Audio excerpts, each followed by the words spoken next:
जानते भी हो, थोड़ा सा रिवाइज भी हो जाएगा और थोड़ा इस भी समझ जाएगी, क्योंकि अगला जो चैप्टर हमें स्टार्ट करना है ना, उसमें उस चीज़ का पता होना बहुत ज़रूरी है।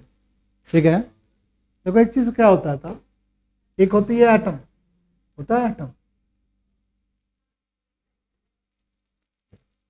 और एटम के अंदर एक न्यूक्लियस होता है, ये न्यूक्लियस हो गया, इसको हम लोग कहते हैं सेल, कहते हैं ना सेल। बोहर मॉडल में हमने पढ़ा था ये सेल होते हैं। सेल को हम एन से रिप्रेजेंट, इनकी वैल्यू 1 भी हो सकती है, 2 भी हो सकती है, 3 भी हो सकती है, ध्यान से सुनो, 4 भी हो सकता है। जो पहला सेल है, इनकी वैल्यू 1 है, इस सेल बोलते हैं, सर्कुलर जो पाथ है उसको हम सेल बोलेंगे। और आप इधर आ जाओ तो तुम लोग, और मैं ऐसे पे खड़ा होकर पढ़ाऊंगा, इसमें बैठ जाओ। तो इस सेल के अंदर एक चीज होती है जिसको हम बोलते हैं सब सेल, जिसको पता है हमको बताएगा। सब सेल में कौन कौन सब सेल का नाम हमने लिखा था, एस लिखा था, पी लिखा था, डी लिखा था और एफ लिखा था, और शायद हमने जी भी लिखा था। इसको सबसेल बोलते थे। सेल के अंदर सबसेल, इस सबसेल के अंदर ऑर्बिटल, एस सबसेल में एक ऑर्बिटल होता था, ऑर्बिटल को ऐसे डब्बे से लिखते। पी सबसेल में क्या होता था, कितने ऑर्बिटल होते थे बताओ, 3 ऑर्बिटल। डी सबसेल में कितने ऑर्बिटल होते थे, 5 ऑर्बिटल, 5 ऑर्बिटल, 1 2 3 4 5 6 हो गया भाई, 5 ऑर्बिटल। और एफ में क्या होता था, 7 ऑर्बिटल।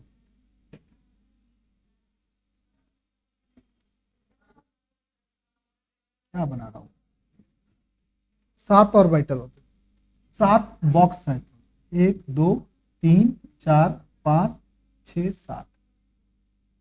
और जी में जो होते हैं वो 9 होते हैं ऑर्बिटल, बट जी की जरूरत ही नहीं पड़ती। ठीक है, फिर से समझेंगे। सबसेल के अंदर क्या होता है, सेल के अंदर क्या होता है, सबसेल होता है। सबसेल के अंदर क्या होगा, ऑर्बिटल होगा, और ऑर्बिटल को पिक्चराइज क्या कर रहे हैं, डब्बे के अनुसार। इसमें एक ऑर्बिटल, इसमें कितने ऑर्बिटल, 3 ऑर्बिटल, इसमें कितने ऑर्बिटल, 5 ऑर्बिटल, इसमें कितने ऑर्बिटल, 7 ऑर्बिटल। और हर एक ऑर्बिटल के अंदर, इस ऑर्बिटल के अंदर इलेक्ट्रॉन्स होते हैं, और ये जो इलेक्ट्रॉन्स होते हैं, हर एक ऑर्बिटल में 2 इलेक्ट्रॉन्स होते हैं। यानी ये जो ऑर्बिटल है, मान लो कि ये हमने ऑर्बिटल बना लिया, एस का सबसेल का ऑर्बिटल बना लिया, इसमें 2 इलेक्ट्रॉन्स हम ऐसे पिक्चराइज करेंगे।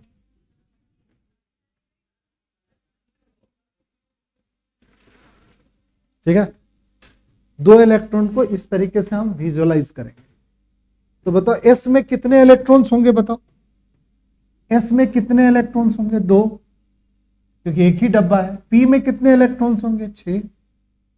डी में कितने इलेक्ट्रॉन्स होंगे, 10। और एफ में कितने इलेक्ट्रॉन्स होंगे, 14। क्योंकि तुमने क्या सीखा है कि हर एक डब्बे में 2 इलेक्ट्रॉन्स होते हैं। तो हर एक डब्बे में जब 2 इलेक्ट्रॉन, तो एस में एक डब्बा है यानी एक ऑर्बिटल है, तो एस में 2 इलेक्ट्रॉन्स होंगे।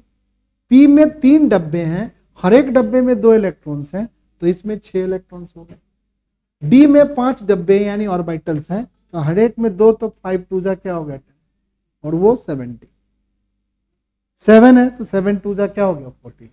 अगर कोई आदमी पूछेगा कि जी में कितने होते हैं, तो आप कह सकते हो 18 इलेक्ट्रॉन, पर जी की जरूरत ही नहीं पड़ती। ठीक है, तो क्या क्या सीखा, ये हमारा न्यूक्लियस, न्यूक्लियस के आगे ये पहला सेल, ये दूसरा सेल, ये तीसरा सेल, ये क्या हो गया बताओ, चौथा सेल। इस सेल के अंदर एक सबसेल एस, एक ही सबसेल होता है। पहले सेल में एक सबसेल, इस दूसरे सेल में 2 सबसेल, एस बी और पी बी। तीसरे सेल में 3 subcell, S B, P B, D B. चौथे सेल में 4 subcell, S B, P B, D B, F. और 5वां जो बनाएंगे उसमें जी सबसेल आए।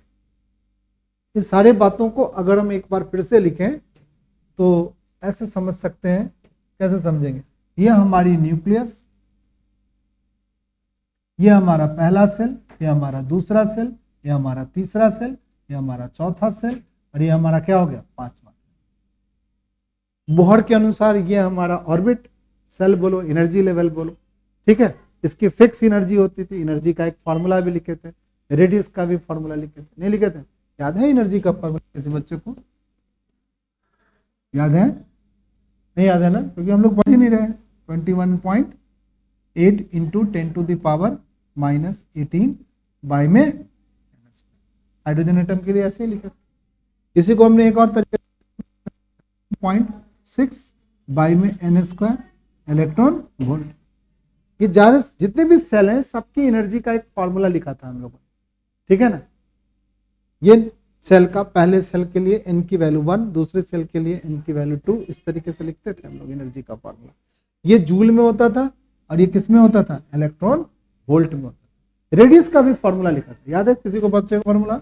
रेडियस का Rn का फॉर्मूला 52.9 n² पिकोमीटर, यही ना था। हाइड्रोजन एटम के लिए ये फॉर्मूला हमने बोहर के मॉडल में सीखा था। अब क्या सीख रहे हैं कि ये जो ऑर्बिट है, ये जो सेल है, इस सेल के अंदर सब सेल पाए जाते हैं। तो ये पहला सेल है, तो पहले सेल में एक सबसेल जिसको हम लोग 1s लिखते हैं। पहले सेल में एक सबसेल, इसको लिखेंगे 1s। दूसरे सेल में s सबसेल भी और p सबसेल, तो कैसे लिखेंगे, 2s और 2p। क्या मतलब हो गया, सेकंड सेल का s सबसेल, सेकंड सेल का p सबसेल। तीसरे में क्या होता है, s भी होती है, p भी होती है, d। कैसे लिखेंगे भाई, 3s 3p 3d। इसमें चौथे सेल में क्या होता है, 4sp होती है, p भी होती है, d भी होती है और fp होती है। यहां क्या लिखेंगे, 4s 4p 4d और 4f। पांचवें सेल में क्या होती है भाई, पांचवा सेल में s भी होती है, p भी होती है, d भी होती है, f होती है और g भी होती है। पर g की हमें जरूरत नहीं पड़ती है, तो हम लिखेंगे 5s 5p 5d और 5f 5f 5g लिखने की जरूरत नहीं है। ये 5 क्या है, f 5, ठीक है। उसके बाद छठे में भी 6x हो जाएगा, 6p होगा, 6d होगा, 6f की भी जरूरत नहीं पड़ती। होंगे सर क्यों नहीं जरूरत पड़ती है, क्योंकि हमारे पास उतने ज्यादा इलेक्ट्रॉन्स ही नहीं होते हैं, उतने ज्यादा इलेक्ट्रॉन की जरूरत ही नहीं है। फिर एक बार 7 के लिए लिखते हैं 7s और ये हमारे 7p। बस इतने ऑर्बिटल के अंदर जितने भी हमारे पास इलेक्ट्रॉन्स हैं वो सब इसमें भर जाते हैं। अगर तुम काउंट करोगे ना तो 118 इलेक्ट्रॉन्स का सीट है, इसमें एकोमोडेशन है। तुम कहोगे सर कैसे, तो बताओ इसमें कितने इलेक्ट्रॉन्स रहते हैं, बताओ, 2। तो 2 कितनी बार आएगा, 2 2 4 2 6 2 8 2 10 2 12 2 14, 14 इलेक्ट्रॉन्स यहाँ एकोमोडेट हो जाएंगे। पी में कितने इलेक्ट्रॉन्स होते हैं बताओ, 6। तो 6 6 12 6 3 18 6 6 24 6 5 30 और 6 6 क्या हो गए 36, 36 इलेक्ट्रॉन्स यहाँ एकोमोडेट हो गए, ठीक है। क्योंकि हमने क्या सिखाया तुमको, हमने ये बताया ये जो ऑर्बिटल्स होते हैं, ये जो डब्बे होते हैं एसपीडी में जो ऑर्बिटल्स होते हैं, इस ऑर्बिटल में ही इलेक्ट्रॉन्स होते हैं। तो यहाँ पर जितने भी हमने डब्बे लिखे हैं, जितने हमने ऑर्बिटल्स लिखे हैं, ये सब ऑर्बिटल। इसमें कितने डब्बे होंगे, सब में एक डब्बे होंगे। इन सबों में कितने डब्बे होंगे, 3 डब्बे होंगे, यानी 6 इलेक्ट्रॉन्स होंगे हर एक में। 6 इलेक्ट्रॉन्स कितने डब्बे बनाएंगे भाई, एक पी का यहाँ, फिर 3p का, फिर 4p का, कितनी बार, 1 2 3 4 5 6 6 36 हो गए, 36 इलेक्ट्रॉन तो यहाँ अकोमोडेट हो गए। डी में कितने डब्बे बनते हैं, 5 डब्बे बनते हैं। इलेक्ट्रॉन कितने अकोमोडेट होते हैं, 10 होते हैं, तो 10 40 इलेक्ट्रॉन्स यहाँ अकोमोडेट हो गए, 40 इलेक्ट्रॉन्स यहाँ अकोमोडेट हो गए। एफ में कितने इलेक्ट्रॉन्स अकोमोडेट हो सकते हैं, 14, तो 14 दूना 28 हो सकते हैं। सबको जोड़, 36 और ये मिलकर के 40 और 50 50 और ये मिलकर के 90 90 और 28 मिलकर के 118 एलिमेंट हमारे पास है। 118 एलिमेंट कहने का मतलब 118 इलेक्ट्रॉन्स हमारे पास है, कंटेनिंग एटम्स हैं, वो सब के सब इसमें अकोमोडेट होते हैं, ठीक है। क्या सीखा मैं कि न्यूक्लियस के चारों तरफ सेल, सेल के अंदर कौन, सबसेल, सबसेल का नाम क्या, SPDF। जी भी होता है पर हमें जी की जरूरत नहीं है। सबसेल के अंदर क्या होगा, छोटे छोटे डब्बे, जिसको क्या बोलेंगे, ऑर्बिटल। एस के कितने डब्बे, एक डब्बे, पी में कितने डब्बे, 3 डब्बे, डी में कितने डब्बे, 5 डब्बे, एफ में कितने डब्बे, 7 डब्बे। इन डब्बों को क्या बोलते हैं, ऑर्बिटल। डब्बा नहीं बोलेगा, मैं बोल रहा हूं पर तुम नहीं बोलेगा। ऑर्बिटल, ऑर्बिटल में क्या होंगे, इलेक्ट्रॉन्स होंगे। इलेक्ट्रॉन्स कितने होंगे हर एक ऑर्बिटल में, 2। तो एस में कितने इलेक्ट्रॉन्स, 2। पी में कितने इलेक्ट्रॉन, 6। डी में कितने इलेक्ट्रॉन, 10। और एफ में कितने, 14। समझ गया। अब ये जो लिखा गया ये क्या रिप्रेजेंट करता है, पहला सेल एस सब सेल, दूसरा सेल एस सब सेल, दूसरा सेल पी सब सेल, तीसरा सेल एस सब सेल, तीसरा सेल पी सब सेल, तीसरा सेल डी सब सेल। तुमसे कोई आदमी पूछेगा वो कौन सा सब सेल है जो हर एक ऑर्बिटल में होते हैं, ऑर्बिट में होते हैं, तो एस सब सेल सब में होते हैं। पी कहां से स्टार्ट होते हैं, सेकंड सेल से। डी कहां से स्टार्ट होते हैं, थर्ड सेल से। एफ कहां से स्टार्ट होते हैं, और जी पूछेगा तो 5 से। ये 5G आ सकता है, बट 5G की जरूरत नहीं पड़ती। अब ये जो ऑर्बिटल्स हैं, 1s का ऑर्बिटल यहाँ पे होंगे, 2s का ऑर्बिटल 2p का ऑर्बिटल इसमें होंगे, 3s और 3p और 3d का ऑर्बिटल यहाँ होगा, 4s 4p 4d का यहाँ होगा, 5s 5p 5d का यहाँ पे होगा, ठीक है, 5f का यहाँ पे। अब ये सारे ऑर्बिटल जो होते हैं इसकी एनर्जी अलग अलग होती है, इस सबकी एनर्जी अलग अलग होती है। तो कहा गया कि एक एनर्जी लेवल डायग्राम बनाओ। तो जब ऐसे अरेंज करते हैं उसके बाद एक एनर्जी लेवल डायग्राम बनाते हैं। कैसे बनाते हैं भाई, सबसे पहले सबसे कम एनर्जी वाला ये ऑर्बिटल, सबसे कम एनर्जी वाला ऑर्बिटल, इस एनर्जी के बाद इसका ऑर्बिटल का एनर्जी कम है, उसके बाद इसकी एनर्जी कम है, उसके बाद इसकी एनर्जी कम है, उसके बाद ऐसे बार पर ऐसे एनर्जी कम हो रहा है। कम हो रहा है कि ज्यादा हो रहा है, बता दे बच्चा पाटी, ज्यादा हो रहा है। सबसे कम एनर्जी वाला कौन है बताओ, 1s। उसके बाद 2s के बाद 3s के बाद 3s के बाद 3p 3p के बाद 4s के बाद 3d। इस तरीके से एनर्जी क्या हो रहा है बताओ, बोलो, बढ़ रहा है कि घट रहा है, बोलो, बढ़ रहा है। सबसे कम एनर्जी किसका है, 1s का है। फिर क्या है 2s, फिर क्या है 2p, फिर क्या है 3s। ये एरो के बाद पीछे से स्टार्ट करना है, 3s, 3p, 3p के बाद 4s, 4s के बाद 3d, 3d के बाद 4p, 4p के बाद 5s, 5s के बाद 4d। ठीक है, तुम्हारे एनसीईआरटी बुक में भी एक डायग्राम बनाया हुआ है, उसको भी देख लेते हैं।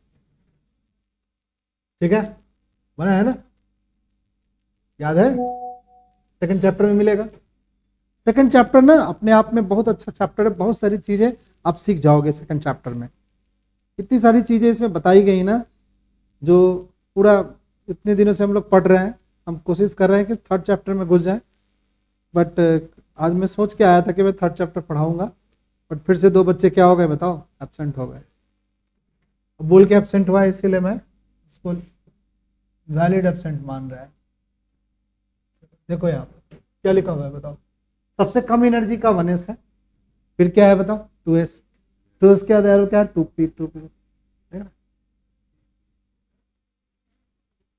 ये बढ़ते हुए एनर्जी लेवल डायग्राम, ठीक है, ऐसे ही बना सकते हो। बट हमने कैसे बनाया, हमने लिख दिया वैसे और एरो से ऐसे लिखा, ये वाला ऐसे काट दिया था एरो, फिर इसके बाद ऐसे काट दिया था, फिर इसको हमने ऐसे काट दिया, फिर हमने ऐसे लिख दिया, फिर हमने ऐसे लिख दिया, फिर हमने ऐसे, देख लो। बट जब भी एरो का तीर जहां खत्म उसके पीछे से स्टार्ट कर, तो हमने ये डैटोड लाइन नहीं बनाया, उसमें आपने वैसे बना दिया। वही डायग्राम हमारा यहाँ पर ऐसे बना दिया। हमने क्या किया था, ऐसे, ये एरो ऐसे, दूसरा एरो ऐसे, तीसरा एरो ऐसे, बट स्टार्ट करना हमेशा बैक साइड। समझ गया, तो ज्यादा अच्छा है कि आप एनसीईआरटी बुक को फॉलो करें, ये भी सही है डायग्राम। समझ गया। अब देखो, अब कहोगे सर ये तो एनर्जी लेवल डायग्राम आपने बना लिया, ठीक है, एनर्जी लेवल डायग्राम बना लिया। अब इस एनर्जी लेवल डायग्राम से क्या फायदा होगा, आप अपने कॉपी में बना लो एनर्जी लेवल डायग्राम। देखो इस एनर्जी लेवल डायग्राम को बनाओ। कुछ बच्चे तो बना रखे हैं, नहीं बना रखे हैं, चलो भाई। अब क्या होगा, एक चीज बोलते हैं जिसको बोलते हैं इलेक्ट्रॉनिक कॉन्फ़िगरेशन। क्या बोलते हैं, इलेक्ट्रॉनिक कॉन्फ़िगरेशन। इलेक्ट्रॉनिक क्या होता है, इलेक्ट्रॉनिक कॉन्फ़िगरेशन कोई बच्चा बताएगा, बोल दो यार, इलेक्ट्रॉनिक कॉन्फ़िगरेशन क्या होता है, जोर से बोलो यार। Distribution of electrons, distribution of क्या, distribution of electrons in shell और subshell, shell and subshell. Electron का डिस्ट्रीब्यूशन करना है shell of subshell according to energy level diagram, according to energy level diagram, energy level diagram. Distribution of electrons in shell and subshell according to energy level diagram. इस energy level diagram के according हमें electron का distribution दिखाना है। जैसे मान लो कि हमारे पास सोडियम जैसा कोई एटम है, इसके पास कितने इलेक्ट्रॉन्स है बताओ, 11 इलेक्ट्रॉन। इसका डिस्ट्रीब्यूशन दिखाना है एनर्जी लेवल डायग्राम। कैसे लिखेंगे बताएगा बच्चा, बताएगा कैसे लिखेंगे इलेक्ट्रॉन्स का डिस्ट्रीब्यूशन। पहले हम लोग सबसे पहले लोअर एनर्जी का लिखेंगे 1s। 1s में कितने इलेक्ट्रॉन जाएगा बताओ, 2, तो 2 इसके ऊपर पावर लगा, ठीक है। कितने इलेक्ट्रॉन को डिस्ट्रीब्यूट करना है, 11 इलेक्ट्रॉन। तो सबसे कम एनर्जी वाले का सबसे पहले लिखो। अब बताओ इसके बगल में कॉमा लगा लो, कॉमा लगाने के बाद क्या लिखोगे, 2s लिखो। 2s पे कितने इलेक्ट्रॉन्स लगाएंगे भाई, 2 इलेक्ट्रॉन फिर लगा सकते। 2s के बाद क्या जाएंगे 2p, 2p में कितने इलेक्ट्रॉन डाल सकते हैं, 6 डाल सकते हैं, ठीक है। अब तो टोटल इलेक्ट्रॉन कितने खर्चे हो गए, 10 इलेक्ट्रॉन खर्च हो गए। अब 1 इलेक्ट्रॉन बच गए, तो 2p के बाद क्या जाएंगे 3s में 1 इलेक्ट्रॉन डाल, खत्म। This is the electronic distribution. But इस बार जो इलेक्ट्रॉनिक डिस्ट्रीब्यूशन क्या है, ये क्या है बताओ, ये क्या है बताओ, सबसेल। ये क्या है सबसेल, और ये क्या है बताओ, सेल। तो नो डाउट ये हमारा क्या है, सेल है, और ये हमारा क्या है, सबसेल है। अगर हम फिर से बात करें तो ये क्या है, सेल है, और ये क्या है, सबसेल है। ये क्या है, सेल है, ये क्या है बताओ, सबसेल है। सेल और सबसेल में इलेक्ट्रॉन का क्या किया है हम लोगों ने, डिस्ट्रीब्यूशन किया।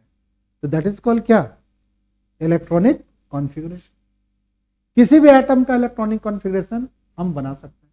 बनाइए सभी बच्चे, क्रोमियम का बनाइए, क्रोमियम का 24 का बनाइए।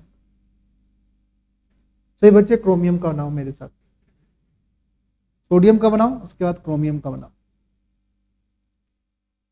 क्रोमियम का बनाइए सही बच्चे। क्रोमियम में 24 इलेक्ट्रॉन्स है हमारे टोटल। तो 24 इलेक्ट्रॉन में सबसे पहले किस में इलेक्ट्रॉन जाएगा बताओ, 1s में। तो 1s में 2 इलेक्ट्रॉन डाल दिया, ठीक है। 1s के बाद किस में जाता है भाई, 2s में। 2s में भी 2 इलेक्ट्रॉन डाल दिए। 2s के बाद क्या जाएगा, 2p में जाएगा। 2p में क्या होगा, 6 इलेक्ट्रॉन डाल। जितने इलेक्ट्रॉन डालो काउंट करते चलो, और कितने बच गए उसको भी दिमाग में रखना है, ठीक है। बट 2p में 6 डालने के बाद 3s में डालेंगे। 3s में 2 इलेक्ट्रॉन डालें, 3s में 2 इलेक्ट्रॉन डालें। टोटल कितना हो गया, 12 इलेक्ट्रॉन खर्च हो गए। 3s के बाद कहां जाएंगे, 3p में जाएंगे। 3p में कितने इलेक्ट्रॉन डालेंगे भाई, 6 इलेक्ट्रॉन डालेंगे। 3p के बाद क्या डालेंगे, 4s में डालते हैं। देखो ध्यान से रहे ना, 3 के बाद 3d नहीं डालते हैं, 4s में डालते हैं। तो 4s में कितने इलेक्ट्रॉन डालेंगे, 2 इलेक्ट्रॉन डालेंगे, ठीक है। 4s में डालने के बाद 3d में डालेंगे। 3d में कितने इलेक्ट्रॉन डालेंगे, 4।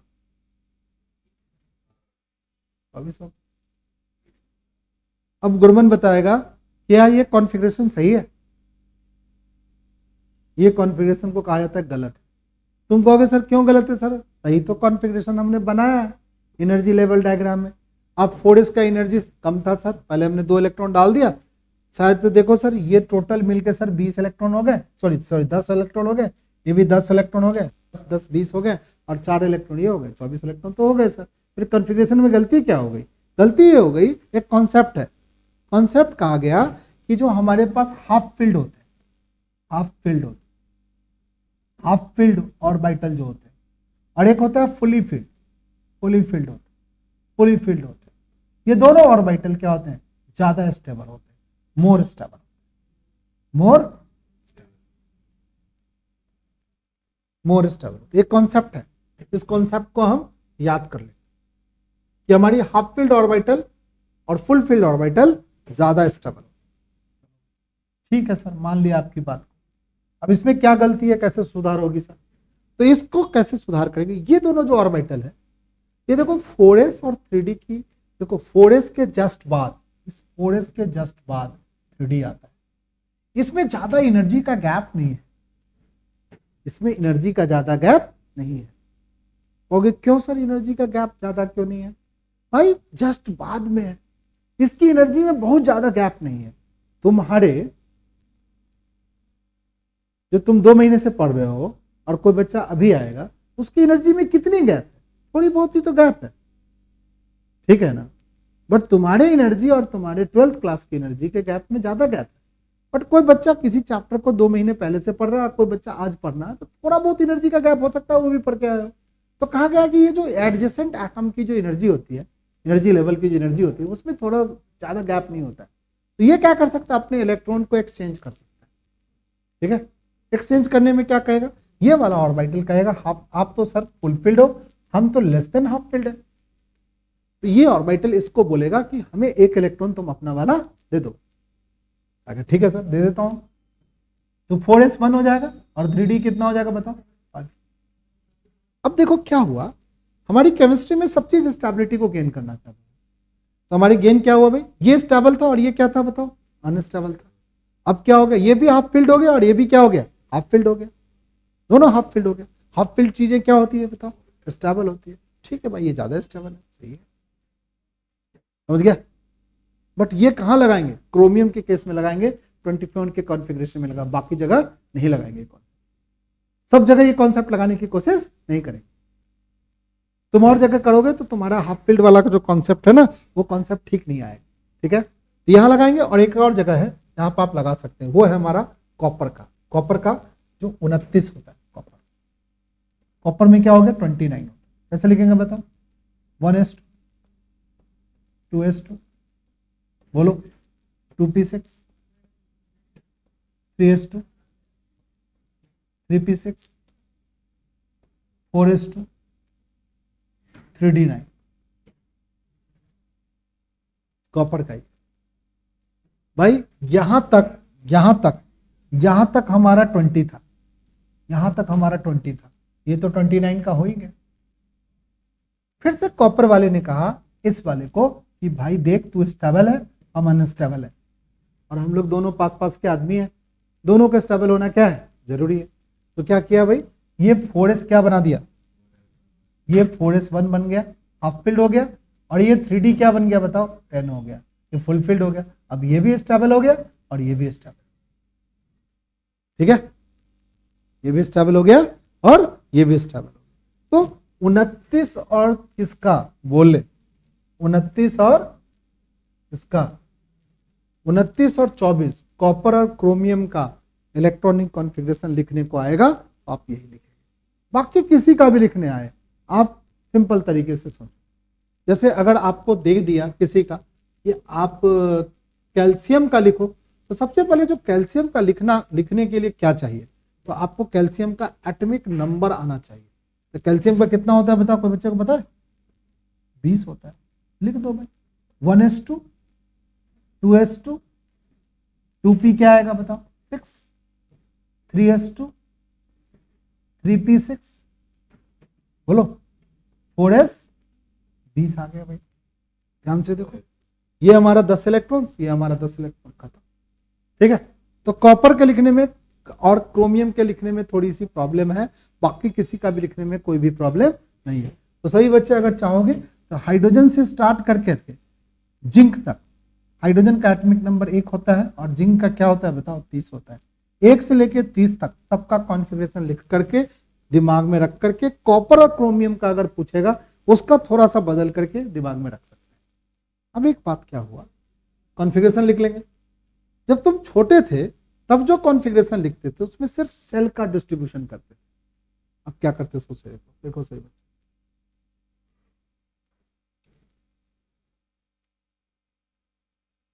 जब तुम छोटे थे तो मान लो कि तुम्हें कह रहा था कोई आदमी कि ऑक्सीजन एटम का इलेक्ट्रॉनिक कॉन्फ़िगरेशन लिखो, तो तुम यहां लिखते थे 8 ऑक्सीजन एटम का, 2 और 6 का कॉन्फ़िगरेशन ऐसे लिख देते, ये नहीं लिखते थे। इसको बोलते थे कोर इलेक्ट्रॉन, इसको बोलते थे वैलेंस इलेक्ट्रॉन, ऑक्सीजन के आउटर मोस्ट टेम्परेचर। बट अब कहेगा कोई कॉन्फ़िगरेशन लिखने के लिए, तो आप क्या लिखोगे 1s2 2s2 2p क्या बोलो 4, 2p 4, तो अब ऑक्सीजन के जो इलेक्ट्रॉन्स, जो 8 इलेक्ट्रॉन्स हैं, उस इलेक्ट्रॉन्स को आपने सेल में, ये सब क्या है बताओ, ये क्या है बताओ, सेल है। और ये जो है, ये जो हमारे पास, ये जो हमारे पास है, ये जो हमारे पास है, इसको बोलते हैं सबसेल। क्या बोलते हैं इसको? सबसेल। सेल और सबसेलों में इलेक्ट्रॉन का डिस्ट्रीब्यूशन किया। पहले क्या होता था, ये पहला सेल है और ये क्या है बताओ, दूसरे सेल। अब सेल में पहले डिस्ट्रीब्यूशन करते थे, सेल बोले तो क्या मतलब, ऑर्बिट में पहले डिस्ट्रीब्यूशन करते थे। अब सेल के साथ साथ सबसेल में भी डिस्ट्रीब्यूशन करते हैं। अब कोई आदमी कहेगा कि इसका ऑर्बिटल डायग्राम बनाओ। क्या बनाओ? ऑर्बिटल डायग्राम बनाओ। कैसे बनाएंगे ऑर्बिटल डायग्राम? तो इस सबसेल में कितने ऑर्बिटल होते हैं? एक ऑर्बिटल होते हैं। 1s यहां बना दिया, इसमें एक ऑर्बिटल होते हैं। इस ऑर्बिटल में 2 इलेक्ट्रॉन्स, ऐसे लिखा दो 1s2 का। बताओ अगला कैसे बनाएगा? बोलो अगला कैसे बनेगा? 2s बनाएगा। तो 2s का ऑर्बिटल डायग्राम कैसे बनाएगा? 2s ऐसे लगेगा, इसमें भी 2 इलेक्ट्रॉन्स ऐसे लगा देंगे, ऑर्बिटल डायग्राम। अगला क्या होगा? अगला क्या करोगे भाई? अगला डायग्राम कैसे बनाएंगे भाई? 2s के बाद इसका डायग्राम बनाएंगे 2p का। 2p का कैसे बनाएंगे? इसमें कितने ऑर्बिटल बनाएंगे बताओ बच्चा पार्टी? 3 ऑर्बिटल बनाएंगे। इसमें कितने इलेक्ट्रॉन दिखाना है बताओ? 4 इलेक्ट्रॉन दिखाना है। कैसे दिखाएंगे भाई? पहला इलेक्ट्रॉन ऐसे दिखाएंगे, दूसरा इलेक्ट्रॉन ऐसे दिखाएंगे, तीसरा इलेक्ट्रॉन ऐसे दिखाएंगे और चौथा इलेक्ट्रॉन बाद में यहां लगाएंगे। ऐसे दिखाते हैं। ये बड़ा इंपॉर्टेंट कॉन्सेप्ट है। पहले क्या लिखेंगे भाई? पहले जब 10th क्लास में थे हम, सेल में डिस्ट्रीब्यूशन करते थे इलेक्ट्रॉन का, 2 और 6 लिख देते थे। ठीक है, लिख दिया। फिर क्या करते थे हमने? 11th में आए तो हम सेल के साथ क्या हो गया, ये 2 और 1 क्या रिप्रेजेंट कर रहा है बताओ? 2 और 1 क्या रिप्रेजेंट कर रहा है बताओ? सेल को रिप्रेजेंट। S और P क्या रिप्रेजेंट कर रहा है? सब सेल को। तो अब हम सेल और सबसेल में इलेक्ट्रॉन का डिस्ट्रीब्यूशन कर रहे हैं। लड़की, सेल और सबसेल में इलेक्ट्रॉन का डिस्ट्रीब्यूशन कर रहे हैं। तो हमारा सेल क्या हो गया बताओ? 1 और 2 नंबर का सेल है। अब इस सबसेल के जो इंफॉर्मेशन है उसको कह रहा है कि ये ऑर्बिटल डायग्राम बना दिया गया। क्या बना दिया गया? ऑर्बिटल डायग्राम बनाए। ऑर्बिटल डायग्राम नहीं बोलो, ऑर्बिटल कॉन्फ़िगरेशन बोलो। ऑर्बिटल क्या बोला जाए? कॉन्फ़िगरेशन बोला जाए। ऑर्बिटल कॉन्फ़िगरेशन बोला गया। तो क्या लिखेंगे? 1s के लिए ऐसे बनाएंगे, 2s के लिए ऐसे बनाएंगे और 3s के लिए क्या बनाएंगे? 2p के लिए ऐसे बनाएंगे। ठीक है, सेम टू सेम कार्बन का सब बच्चे अपनी कॉपी में बनाओ। कार्बन का क्या होगा बताओ? कार्बन का 6 होता है। कैसे बनाओगे कॉन्फ़िगरेशन? सेल में सिर्फ डिस्ट्रीब्यूट को तो 2 और 4 हो गया, 6 हो गया, 3 होगा, 2 और 4 से। चलो ये सेल में डिस्ट्रीब्यूशन करें। अब 11th के अनुसार लिखो। क्या लिखोगे बताओ? 1s2, 2s2, 2p क्या? 2। सेल और सबसेल में डिस्ट्रीब्यूशन दिखा दिया भाई। अब तुमसे हम कहेंगे ऑर्बिटल में कॉन्फ़िगरेशन देखो। ऑर्बिटल में भाई 1s का डायग्राम ऐसे डब्बा बना लो, इसमें 2 इलेक्ट्रॉन ऐसे चिपका दो। 2s का भी बना लो भाई, इसमें एक डब्बा बना लो, 2 इलेक्ट्रॉन इसमें चिपका दो। और 2p में कितने डब्बे बनाएंगे बताओ बच्चा पार्टी? 3 डब्बे बनाएंगे। 3 डब्बे में कितने इलेक्ट्रॉन को दिखाना है बताओ? 2 इलेक्ट्रॉन को दिखाना है। तो 2 इलेक्ट्रॉन को कैसे दिखाओगे? ये इलेक्ट्रॉन सर हो गया, ये वाला इलेक्ट्रॉन हो गया सर, ये 2 इलेक्ट्रॉन, यही ऑर्बिटल डायग्राम बना लो। ठीक है, समझिए ऐसे बच्चा। अब क्या होता है कि एक जो सबसे इंपॉर्टेंट बात है, कभी कभी ये जो लंबे लंबे कॉन्फ़िगरेशन लिखने पड़ते हैं तो थोड़ा सा तुम्हें थोड़ा सा उबाऊ जैसा नहीं लिख रहा है कि बार बार एक ही चीज लिखना पड़ रहा है सर? तो एक शॉर्टकट तरीका जो हम यहाँ पे यूज करते हैं, देखो हमारे पास जो हमारा पीरियोडिक टेबल है उसमें अगर थोड़ा सा खाका हम बनाए, यहां पर हाइड्रोजन है, इधर बताओ कौन है? बताओ, हीलियम है। हीलियम को पता है क्या कहते हैं? बोलो बच्चा पार्टी। Noble gas. इसको हम लोग इनर्ट गैस भी बोलते हैं। क्यों बोलते हैं तो पता है? क्यों बोलते हैं इनर्ट गैस भाई? किसी को नहीं पता इनर्ट गैस क्यों बोलते हैं? ये एक ऐसा गैस है जो किसी से रिएक्ट नहीं करता। ये ऐसा गैस है जो रिएक्ट नहीं करता। ये पीरियोडिक टेबल में ना लास्ट में लिखा हुआ है। उसी तरीके से यहाँ पर हम लिथियम है, यहाँ पर बेरिलियम है, यहाँ पर जानते हो कौन है, बोरोन है, यहाँ पर कौन है बताओ, कार्बन है, यहाँ पर कौन है बताओ, नाइट्रोजन है, यहाँ पर ऑक्सीजन है, यहाँ पर फ्लोरीन है, और जानते हो यहाँ पर कौन है, नियोन है। ठीक है, इसको समझ लेते हैं थोड़ा। ठीक है, हाइड्रोजन के पास कितने इलेक्ट्रॉन्स होते हैं भाई, एक। हीलियम के पास कितने इलेक्ट्रॉन, दो। लिथियम के पास कितने, तीन। ये लाइन से है, एक्यूरेट है। एटॉमिक नंबर जिसको हम क्या लिखते हैं, जेड से। जेड की वैल्यू 1 से स्टार्ट होती है और जेड की वैल्यू कहां तक जाती है, 118 तक जाती है। कोई मिसिंग नहीं है बीच में, 1 2 3 4 5 6 7 8 ऐसे करके जाता है 118 तक। और अभी हमने इस लॉजिक को समझा था जब हम एनर्जी लेवल डायग्राम सीखा था। इस लॉजिक को हमने समझा था कि हमारे पास टोटल कितने इलेक्ट्रॉन्स हैं, पिछले स्लाइड में सीखा था कि टोटल जो हमारे पास जो 18 था, ये सबको हमने जोड़ा था तो कितना आया था बताओ बच्चा फटे, 118 आया था। ये वाला जो जोड़ा था इसमें 118 आया था। और हमारे पास 118 एलिमेंट्स ही हैं, इससे ज्यादा एलिमेंट ही नहीं है। आप पीरियोडिक टेबल देखे जाओगे तो 118 हमारे इन सबों में जो है ना 5G की जरूरत नहीं पड़ती है, इवन की 7D की भी जरूरत नहीं पड़ती है। 7P तक और 7S तक ही काम क्या हो जाता है, चला जाता है। इलेक्ट्रॉन्स है ही नहीं हमारे पास, उस तरीके का एटम ही नहीं है जिसके लिए हमें जरूरत पड़ती है। तो हम ये मान के चलते हैं कि हमारा एकोमोडेशन 7P से ज्यादा नहीं हो सकता है इलेक्ट्रॉन्स का। चलिए भाई, अब हम लोग क्या करते हैं कि इस बात को हम समझते हैं। तो जेड की वैल्यू 1 से स्टार्ट होकर के 118 तक जाएगा हर एक एटम का। ये हमारी कहां से स्टार्ट होती है, हाइड्रोजन से अटैक होगी और 118 का तो नाम हमें भी याद है। ठीक है, बट ऐसे हमें याद है कि 1 इसको बोलते हैं 1 इसको बोलते हैं ऑक्टेनियम। 8 को बोलते हैं ऑक्टेनियम, सिखाएंगे अभी इसको छोड़ देते हैं हम लोग, इस बात को अभी हम लोग इसको हटा लेते हैं, बाद में सीखेंगे। अभी हम ये जानेंगे कि 118 एलिमेंट क्या होगा, तक हम एटॉमिक नंबर वाले एलिमेंट जानते हैं। अब इसमें से कुछ को हमने लिख दिया, 1 का लिख दिया, 2 लिख लिया, 3 4। अब इसका कॉन्फ़िगरेशन बनाते हैं। कॉन्फ़िगरेशन कैसे बनाएंगे भाई, यहां पर कितने इलेक्ट्रॉन है, 3 है, तो क्या लिखोगे 1s2 2s1 लिखेंगे ना।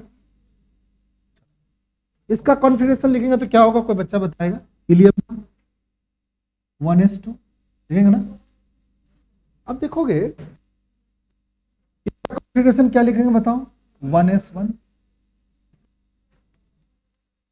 इसका लिखेंगे 2s2, इसका लिखेंगे 2s1। ठीक है, समझ गया। अब बताओ इसका लिखेगा तो क्या लिखोगे, कोई बच्चा बताओगे, 1s2 बोलो 2s2, क्योंकि इसका कितने इलेक्ट्रॉन्स है बताओ। इसको लिखोगे तो क्या लिखोगे, 1s2 2s2 2p, क्या लिखोगे 1 लिखोगे। उसमें क्या बदलाव आएगा, इसके पास कितने इलेक्ट्रॉन थे बताओ बच्चा पटे, 5। इसके पास कितने इलेक्ट्रॉन है बताओ, 6। क्या बदलाव आएगा बताओ, 1s2 2s2 2p2। इसमें क्या बदलाव आएगा, 1s2 2s2 as it is रहेगा, 2p3 बनेगा। इसमें क्या बतेगा बताओ, 2p4। इसमें क्या बतेगा, 2p5। इसमें क्या बतला रहा है,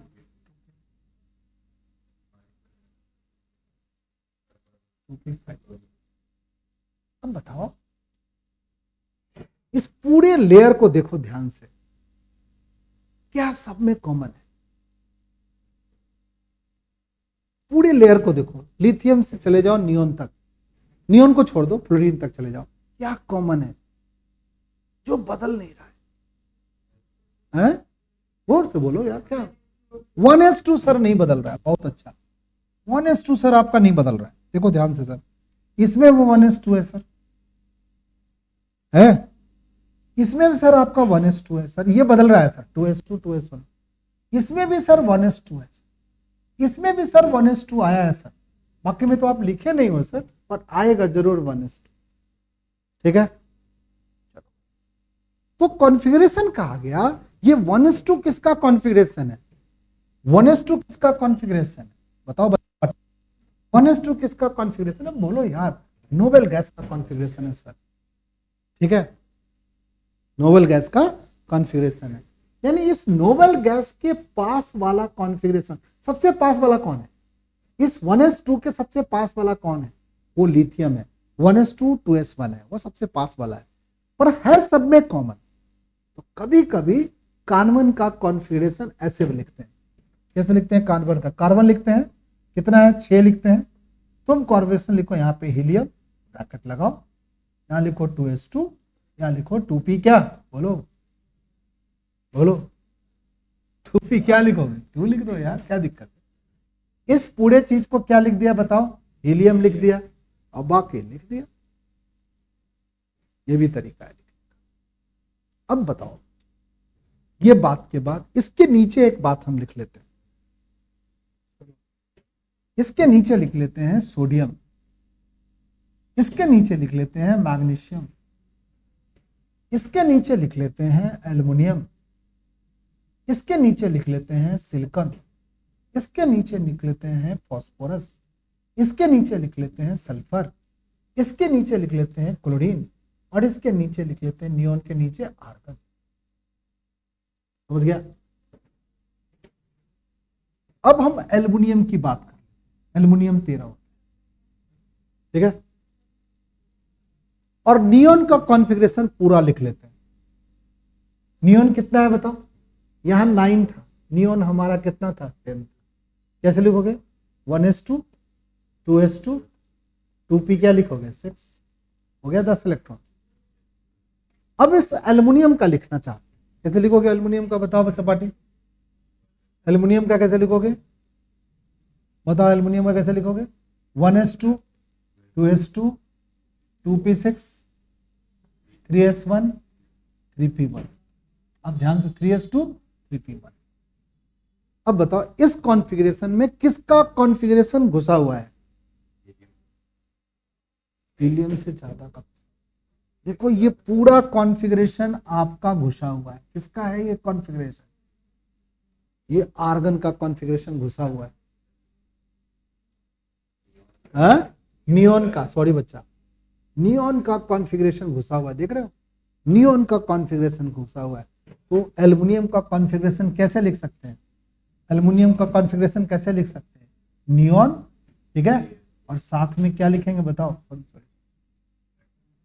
ब्रैकेट में इसको मानेंगे, ब्रैकेट में नियोन को लिखेंगे और साथ में क्या लिखेंगे? 3s2 और 3p, क्या? This is another way to write a क्या? कॉन्फ़िगरेशन। या नियरेस्ट नोबल गैस का कॉन्फ़िगरेशन लिख लो पहले और बाद में आउटर मोस्ट वाले कॉन्फ़िगरेशन को लिख लो। ये भी एक तरीका है कॉन्फ़िगरेशन लिखने का, क्योंकि ये तो सब में कॉमन है। देखो तुम सिलिकॉन का लिखने जाओगे, कितना आएगा बताओ? सिलिकॉन में कितना आएगा? 14 इलेक्ट्रॉन से। कैसे लिखेगा बताओ? 1s2 बोल, 2s2 2p6 3s2 3p2। ये कितना हो गया बताओ? ये तो मेरा नियोन हो गया, नियरेस्ट नोबल गैस हो गया। यानी आप इसका कॉन्फ़िगरेशन कैसे लिख, यहां पर आप नियोन लिख दो, नियरेस्ट नोबल गैस का कॉन्फ़िगरेशन लिख लो और साथ में लिख लो 3s2 और 3p, क्या? खत्म कहानी। ठीक है, कहने का यह मतलब है कि तुम्हें कहेगा कोई नोबल गैस कोई कहेगा इलेक्ट्रॉनिक कॉन्फ़िगरेशन लिखो, तो you have to write like this, जैसे हमने ऊपर लिखा है। बट कहीं पर ऐसे लिख दिया तो तुमको समझना पड़ेगा कि इसका नियरेस्ट नोबल गैस कौन है, इसका नियरेस्ट नोबल गैस कौन है? नियोन है, ठीक है ना? अब भी सही है। अब क्या दिक्कत है? कोई दिक्कत नहीं है। बट स्कूल वाले टीचर को थोड़ा सा फॉलो इसीलिए करना है कि नंबर तो वही देगा, ठीक है ना? नहीं तो काट देता है टीचर सब, उसको पता नहीं क्यों दिक्कत है। परंतु एग्जाम वगैरह में, जो बड़े एग्जाम में देने जाओगे, वहां पर ये सब कटफट नहीं हो। हमें सिर्फ बोर्ड में, हमें सिर्फ सीबीएसई बोर्ड में जो मार्क्स लाना है वो कम से कम 80% लाना है। इतना आ गया, मेरा काम हो चुका है। 80% मार्क्स से खत्म हो गया। तुम सभी जगह पर कॉलेज में एलिजिबल हो, किसी जगह भी टेस्ट में तुम्हें नहीं कहेगा। बस फिर हमें जेई मेंस के लिए तैयारी करना है, जेई मेंस की बात करना है, जेई मेंस के लिए सोचना है, ठीक है?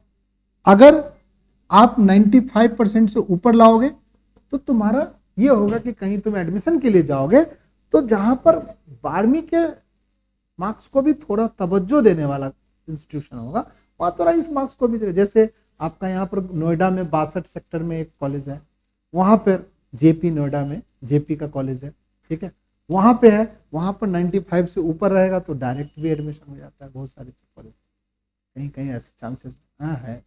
तो यहाँ पर आपको थोड़ी सी, तो परंतु आपको बेसिकली 80% से ज्यादा मार्क्स मिल गया तो समझ लो तुम्हारा काम क्या हो गया, 12वीं में तुमने ठीक ठाक रिजल्ट किया है। नहीं आ पाया तब तो समझ लो कि पूरा गड़बड़ हो गया, तब नहीं, हाँ नैया पार हो गई, हाँ नैया पार हो गई, इससे कम आ गया तो गलत हो गया। तो इस तरीके से आप कॉन्फ़िगरेशन को समझ सकते हैं, ठीक है। तो इलेक्ट्रॉनिक कॉन्फ़िगरेशन को बनाने आना चाहिए, लिखने आना चाहिए, और दो बातें सिर्फ यहां पर याद रखना है, किसका किसका, कॉपर का और किसका बताओ, क्रोमियम का। ये थोड़ा सा अलग टाइप का है, कॉपर और क्रोमियम का स्ट्रक्चर हाफ फील्ड वाला कॉन्सेप्ट से क्या है, और ये एनर्जी लेवल डायग्राम आपको बनाने आना चाहिए, आप सीख भी गए हो एनर्जी लेवल डायग्राम। अब इस सारे कॉन्सेप्ट में ना 3 लॉ पढ़ना था, याद है 3 लॉ कौन कौन था, कौन कौन लॉ था? एक था ऑफ बो, क्या था, ऑफ बो। एक क्या था, पाउली, और एक क्या था, पॉली एक्सक्लूजन, और एक क्या था बताओ, वंस। ये 3 लॉ को याद कर, ठीक है ना। पॉली ने क्या बताया,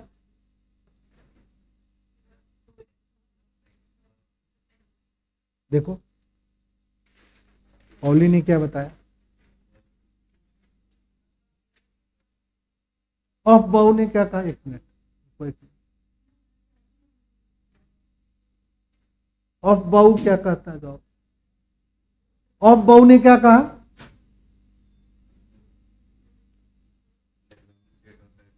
ऑफ बाउ ने क्या कहा, पॉली ने क्या कहा,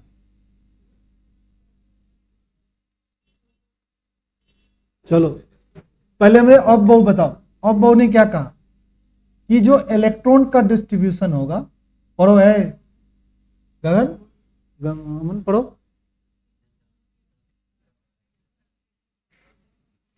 भाई ये जो इलेक्ट्रॉन्स होते हैं एटम के अंदर,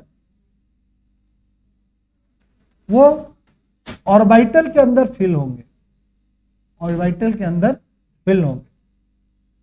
कैसे फिल होंगे, जैसे जैसे एनर्जी क्या होगी, इंक्रीज होगी। क्या मतलब हो गया कि जब से पहले लो एनर्जी वाला में जाएगा इलेक्ट्रॉन्स, फिर क्या होगा, उससे हाई वाले में जाएगा, फिर क्या होगा, उससे हाई वाले, ग्रेजुअली क्या होगा, बढ़ता चला जाएगा, धीरे धीरे बढ़ता जाएगा। तो सबसे पहले इलेक्ट्रॉन्स लो वाले में जाएगा, फिर हाई में जाएगा, उससे हाई में जाएगा, फिर हाई में जाएगा, पॉली ने ये कहा। और उसके लेवल पे एनर्जी लेवल डायग्राम जो बनाए उसमें 1s की एनर्जी क्या थी, सबसे कम थी, तो सबसे पहले पॉली ने कहा कि 1s में इलेक्ट्रॉन जाएगा, तब जैसे जैसे क्या होंगे, इलेक्ट्रॉन्स बढ़ेंगे, सॉरी एनर्जी बढ़ेगी, वैसे वैसे बाद में इलेक्ट्रॉन्स जाएंगे। जैसे तुम्हारे फैमिली में मान लो कि इतना सारा खाना है, तो कौन सबसे पहले खाएगा, जो लो एनर्जी का बच्चा है। कौन कौन होता है फैमिली में लो एनर्जी वाला आदमी, जो बुढ़े होते हैं वो भी लो एनर्जी को, उसको पहले खाना खिलाया जाता है, ये सबसे लास्ट में दोगे।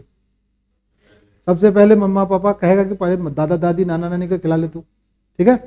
फिर क्या होगा, जो तुमसे छोटे बच्चे हैं, ठीक है, जो चौथी पांचवी या 5वीं क्लास में होती है, पहले ही बैठ के खाने लगोगे कि नहीं मम्मी मेरे को दे दे तब उसको दियो, नहीं भाई पहले छोटे बच्चे खाएंगे, फिर है, क्योंकि वो लो एनर्जी स्टेट वाले हैं। बुढ़े होंगे खाएंगे, जो हमारे बुजुर्ग सीनियर सिटीजन है उनको देंगे खाना, वो सब लो एनर्जी स्टेट पे चले गए। फिर क्या होंगे, उससे बड़े वाले और ग्रेजुअली उस तरीके के एनर्जी वाले।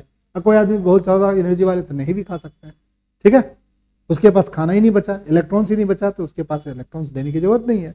तो उसी तरीके से ये छोटी सी बात को अब्बाउ ने रूल में कह दिया कि किसी भी ग्राउंड स्टेट पे कोई एटम्स है, अब कोई एक्साइटेड स्टेट पे कह रहा है कि नहीं भैया मैं ही खाऊंगा, तो खा ले भाई, कोई दिक्कत नहीं, मारपीट के सबको खा ले, ठीक है, ठीक।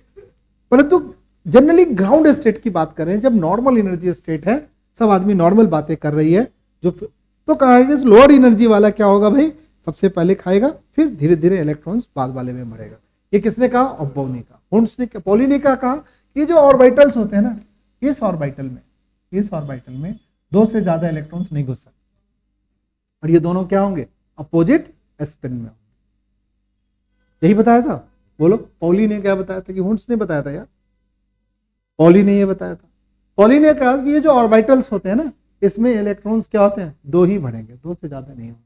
और हुंड्स ने क्या बताया भाई, हुंड्स ने क्या कहा, हुंड्स ने ये कहा कि पेयर तब होंगे जब सिंगली ऑक्युपाइड ऑर्बिटल फिल हो जाएगा।